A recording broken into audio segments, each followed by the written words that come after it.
بسم اللہ الرحمن الرحیم۔ آج انشاءاللہ الکریم ایسی عظیم ہستی کی بارگاہ میں ہم آئے ہیں کہ جن کی وجہ سے آج میں یہاں پر ہوں۔ اگر یہ نہ ہوتے تو آج میں یہاں پر نہ ہوتا، کیونکہ میں نے آج جو کچھ بھی سیکھا یہ قبلہ مفتی صاحب کے پاس سے ہی سیکھا۔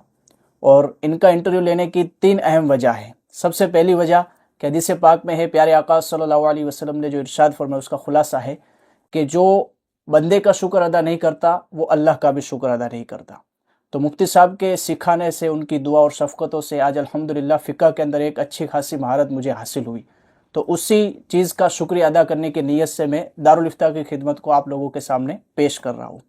دوسری وجہ ہے کہ عوام کے اندر بہت سارے ایسے لوگ ہیں کہ جن کو دارالافتاء اور مفتی صاحب سے کچھ اعتراضات ہیں، تو انشاءاللہ اس انٹرویو کے ذریعے ان کے اعتراضات بھی دور ہو جائے گی، اور ہو سکتا ہے ان کی غلط فہمی ہو تو وہ بھی دور ہو جائے۔ تیسری سب سے اہم وجہ ہے کہ اس انٹرویو سے انشاءاللہ الکریم عوام کو، یعنی کہ عام لوگوں کو، کہ جو عالم نہیں ہے، ان کو بہت سارا علم دین سیکھنے کو ملے گا۔ تو آئیے انشاءاللہ الکریم مفتی صاحب کی اجازت لے کر ان کا انٹرویو شروع کرتے ہیں۔ السلام علیکم ورحمۃ اللہ وبرکاتہ۔ وعلیکم السلام ورحمۃ اللہ وبرکاتہ۔ تو اگر آپ کی اجازت ہو مفتی صاحب تو سوال جواب شروع کریں۔ جی بالکل اجازت ہے، آپ ارشاد فرمائیے۔ تو مفتی صاحب کی بارگاہ میں پہلا سوال عرض ہے کہ دارالافتاء، مفتی اور فتوے کی ڈیفینیشن کیا ہے؟ یہ دارالافتاء جو ہے بالکل آسانی کے ساتھ آپ سمجھیں گے تو یہ دارالافتاء کا مطلب کہ وہ جگہ ہے جہاں سے حکم شرع کو بیان کیا جاتا ہے۔ حلال کیا ہے، حرام کیا ہے، عقائد کے مسائل ہے، تو شریعت کے جو قانون ہیں وہ دارالافتاء ایک آفس کا ہے جو وہاں سے آپ کو یہ سب بتایا جاتا ہے۔ اس کے بعد آتا ہے فتویٰ۔ فتویٰ کا مطلب یہی ہے کہ جو شریعت کا حکم جو ہے وہ حکم جو ہے ایک مفتی جو ہے قرآن اور حدیث اور اجماع امت کے ذریعے پبلک تک جو میسج پہنچاتا ہے اور جو حکم بیان کرتا ہے اسے فتویٰ کہا جاتا ہے۔ اور مفتی کی ڈیفینیشن کیا ہے؟ کیا ہر عالم مفتی ہوتا ہے یا مفتی کے لیے کوئی الگ پڑھے؟ بالکل، یہ اس دور کے اندر بڑی تکلیف دہ بات ہے کہ سوشل میڈیا کا زمانہ ہے، یوٹیوب چینل کوئی بھی بنا دو، فیس بک ہے کوئی بھی آئی ڈی بنا دو، دارالافتاء لکھ دیے جاتے ہیں۔ اس طریقے سے ہر عالم کا یہ کام نہیں ہے کہ وہ دارالافتاء بنائے اور مفتی بن کر کے بیٹھ جائے۔ اللہ کے رسول صلی اللہ تعالیٰ علیہ وآلہ وسلم ارشاد فرماتے ہیں کہ جس نے کوئی غلط مسئلہ بیان کیا تو اس کے اوپر زمین اور آسمان کے فرشتوں کی لعنت ہے۔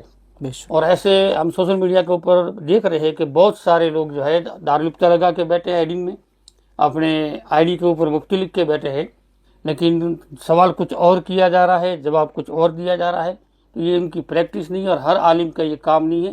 یہ ایک خطرے کی گھنٹی ہے، اس کے اندر تو بہت زبردست محنت کی ضرورت ہے، مطالعے کی ضرورت ہے، اور سوچ سمجھ کر کے پھر اس کا جواب دینا چاہیے۔ دارالافتاء گلزار طیبہ ماشاءاللہ پچھلے کچھ سالوں سے عوام کے اندر مشہور ہے۔ اتنے سالوں سے دارالافتاء گلزار طیبہ دین کی خدمات سر انجام دے رہا ہے۔ جی، دارالافتاء گلزار طیبہ قریب مجھے یاد پڑتا ہے تو ہم نے 2015 سے چالو کیا تھا، اور آج تک الحمدللہ یہ آپ کی خدمت کے اندر سامنے ہے۔ اور بر راستے کے اندر اس کام کو آگے بڑھانے میں ہمیں کئی تکلیفیں بھی آئی ہے، کئی پریشانیاں بھی آئی ہے، اور ہمارے اہل سنت والجماعت کے اندر جو ہے ساتھ دینے والے بہت کم ملتے، یہ بھی ہمیں ایک شکایت ہے، لیکن الحمدللہ کچھ لوگوں نے اچھا ساتھ دیا اور آج یہ کامیابی کی منزل طے کر رہا ہے۔ تو جس وقت دارالافتاء آزمائش میں تھا، یعنی کہ مخالفین تھے اور سپورٹ کرنے والا کوئی نہیں تھا، تو اس وقت سب سے زیادہ آپ کو سپورٹ کن لوگوں نے دیا؟ آپ کے دوستوں نے یا کسی عوام کے میں سے کسی لوگ نے؟ جی، اس کے اندر ماشاءاللہ میں سب سے پہلے تو شکریہ ادا کروں گا دارالعلوم گوشِ سمدانی کے حضرت مولانا زین العابدین صاحب جو تیتوا کے ہیں۔ جی، انہوں نے مجھے بڑا حوصلہ دیا کہ لوگ کچھ بھی کہے آپ اپنی قلم کو جاری رکھیں۔ ان کے حوصلہ دینے کی وجہ سے ہم آگے بڑھے۔ اس کے باوجود بھی بہت سارے لوگ جو ہے اعتراضات کرتے تھے، سمجھتے تھے نہیں، تو مولانا محمد علی صاحب بعد میں راجستھان کے، انہوں نے بہت محنت کی۔ تیسرے نمبر پہ قاری شاہد رضا صاحب کوٹھی والے، ان حضرات نے جو ہے بہت محنت کی، اور ان کی محنت کی وجہ سے جو ہے الحمدللہ آج دارالافتاء کامیابی کی منزل کے اندر آپ کے سامنے ہے۔ اور دارالافتاء میں حضرت جہاں تک میری ناقص سوچ ہے کہ کتابوں کی بہت زیادہ ضرورت پڑتی ہے، جی، اور کبھی کبھار مالی ضرورت بھی پڑ جاتی ہے، کوئی جیسے لیپ ٹاپ ہے یا کوئی اور چیز، تو اس حوالے سے کن حضرات نے آپ کی مدد فرمائی؟ ایسے کام کے اندر جو میں سب سے پہلے جو ہے مولانا غلام یاسین صاحب موربی والے مدینہ مسجد کے امام ہیں، ان کی طرف سے ہمیں کتابوں کے بارے میں، لیپ ٹاپ کے بارے میں کافی اچھا سپورٹ ملا۔ اور اس کے بعد میں جو ہے قاری شاہد رضا صاحب کوٹھی والے، ان کے ذریعے بھی ہم کو کافی اچھا سپورٹ ملا. اور اس کے علاوہ جو ہے آپ کی ٹیم کے جو ہے اکرم میاں صاحب ہے چندر پور کے، ماشاءاللہ وہ بڑے ہی دیندار آدمی ہے.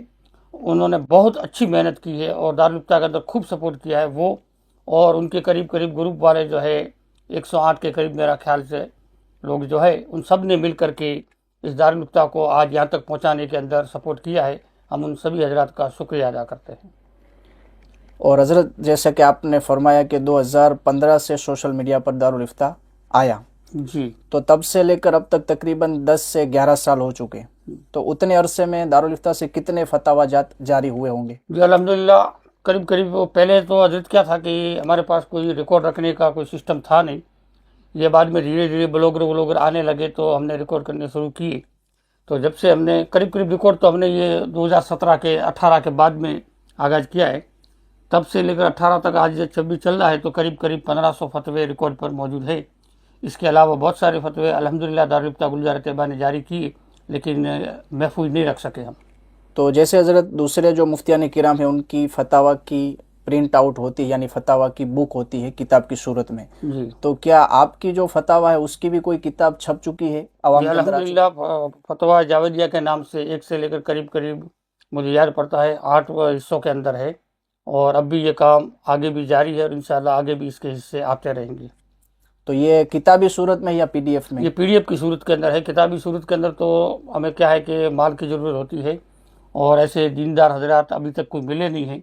بس یہ آپ کے چینل کے ذریعے پیغام مسلمان سن رہے ہیں، تو اگر ہے کوئی اللہ والا بندہ، تاکہ ان فتاویٰ کی جو خاص کر کے بالخصوص ایسے فتاوے ہیں جن کا عوام کے اندر آنا بہت ضروری ہے اور بہت ہی فائدہ مند ہے، جیسے کہ آپ نسبندی کا شرعی حکم، اس کے دور کے اندر اس مسئلے کی بڑی ضرورت ہے. اس کے علاوہ بھی اور سے بہت سارے ایسے کچھ مسائل ہیں، تو اگر کوئی سپورٹ کرنے والا ہو اور کچھ کتاب چھپوائے تو دارالفتہ سے رابطہ کرے، تو انشاءاللہ اس کام کو اور بھی آگے بڑھایا جا سکے. آپ میں سے اگر کوئی حضرات اس میں حصہ لینا چاہتے ہو کہ مفتی صاحب نے جو تقریباً 8 جلدوں کے اندر فتاویٰ جو ان کے محفوظ ہے PDF کے اندر، اس کو ہم چاہتے ہیں کہ کتابی صورت کے اندر عوام کے اندر پیش کیا جائے، تو اگر آپ اپنے مرحوم کے ایصال ثواب کے لیے بھی اس میں حصہ دینا چاہے تو یہ سمجھیے ثواب جاریہ ہوگا کہ وہ کتاب جب تک پڑھی جاتی رہے گی، اس کا علم پھیلتا رہے گا، آپ کے مرحوم کو اس کا ثواب ملتا رہے گا.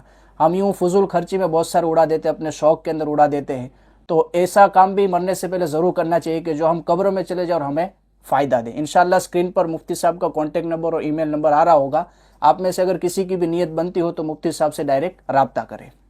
تو آگے مفتی صاحب کی بارگاہ میں سوال عرض ہے کہ دارالفتہ سے سوال کا جواب بھی دیا جاتا ہے، جیسا کہ آپ نے فرمایا کہ فتویٰ یعنی کہ شریعت کا حکم بیان کا کرنا. حکم ہے. تو یہ چیز تو ایک عالم دین بھی کرتا ہے، جیسے اس کو کوئی نماز کا مسئلہ پوچھنے آ گیا یا روزے زکوٰۃ کا مسئلہ پوچھنے آ گیا، تو وہ اگر دارالفتہ شروع کر دے تو کیا اس طرح نہیں؟ نہیں بالکل اس کو اس طریقے سے اجازت نہیں ہوگی. دارالفتہ کے اندر ایک لمبی چوڑائی ٹریننگ کی ضرورت ہے کہ فتویٰ جو ہے وہ حالات زمانہ کے حساب سے کچھ گنجائش پیدا ہوتی ہے. کئی ایسے بھی حالات ہوتے ہیں کہ پہلے فتویٰ نرم تھا، بعد میں سخت حکم ہو جاتا ہے، اور کچھ ایسے حالات ہوتے ہیں کہ پہلے سخت حکم تھا لیکن بعد میں نرمی آ جاتی ہے.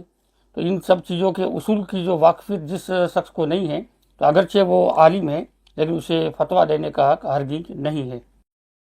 تو یعنی اگر کوئی عالم فتویٰ دینا چاہتا ہے تو اس کو اور زیادہ پڑھائی کرنی ہوگی. اس کو کم سے کم جو ہے ایک مفتی کے پاس میں جو ہے اپنے تحریریں لکھ کر کے چیک کروانی پڑے گی اس کو، اور کم سے کم جو ہے اس کو 3 سال کسی مفتی صاحب کے سامنے رہ کر کے یہ کام سیکھنا پڑے گا، تب جا کے وہ فتویٰ دینے کے لائق بن سکتا ہے، ورنہ ڈائریکٹ نہیں دے سکتا وہ.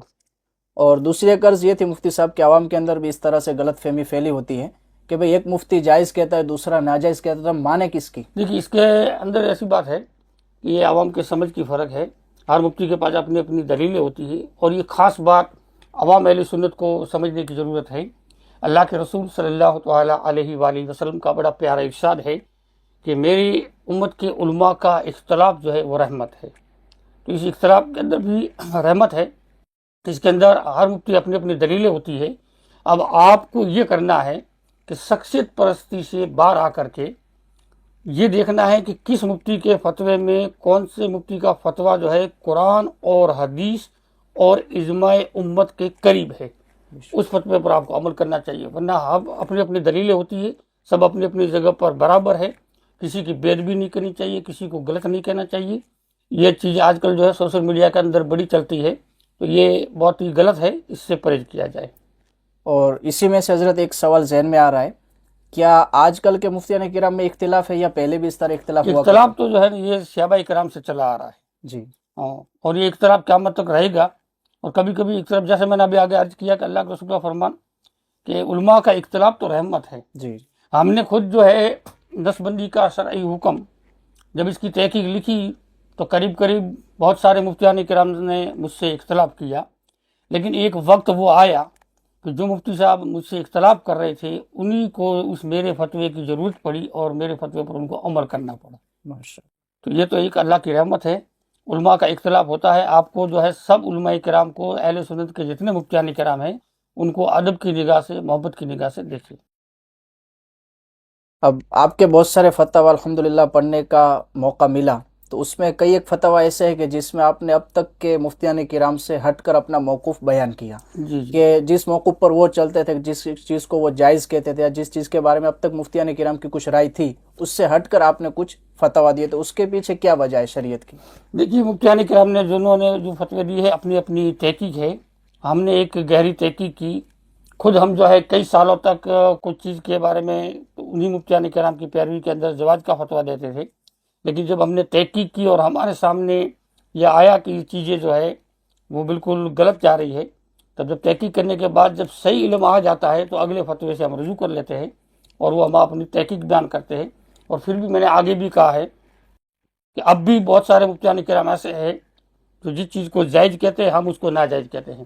اس کو آپ یہ نہ دیکھیں کہ یہ مفتیوں کی لڑائی ہے یا مفتیوں کی کچھ چیزیں، نہیں، یہ ان کے پاس بھی دلیلیں ہیں اور ہمارے پاس بھی دلیل ہے۔ بس آپ لوگوں کو یہ کرنا ہے کہ جس مفتی صاحب کا فتویٰ قرآن اور حدیث کے جتنا زیادہ قریب ہے اس پر آپ عمل کیجیے، ورنہ آپ کو اجازت ہے، آپ جس مفتی صاحب کو پسند کرتے ہو، بشرط کہ مفتی اہل سنت کا ہونا چاہیے۔ اور اصل میں مفتی کہتے کس کو، یہ بالکل شارٹ کٹ آپ کو آسان میں سمجھا دینا چاہتا ہوں۔ مفتی وہ نہیں کہ ایک ڈگری لے کر کے، سند لے کر کے مفتی آ جائے۔ مفتی وہ ہے، جیسا کہ سرکار اعلیٰ حضرت نے فرمایا ہے کہ مفتی وہ ہے کہ جس کی طرف علماء کرام رجوع کرتے ہو۔ جی جو علماء کرام سوالات کرتے ہیں، علماء کرام ان سے پوچھتے ہیں، تو ایسے مفتی کے فتووں کے اوپر اعتماد کیا جائے۔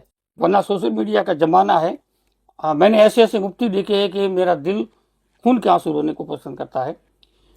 ڈگریاں مفتی کی ہے، سند مفتی کی ہے، لیکن ان کی تقریریں جب سنتے ہیں تو موضوع روایتیں بیان کرتے ہیں، من گھڑت واقعات بیان کرتے ہیں۔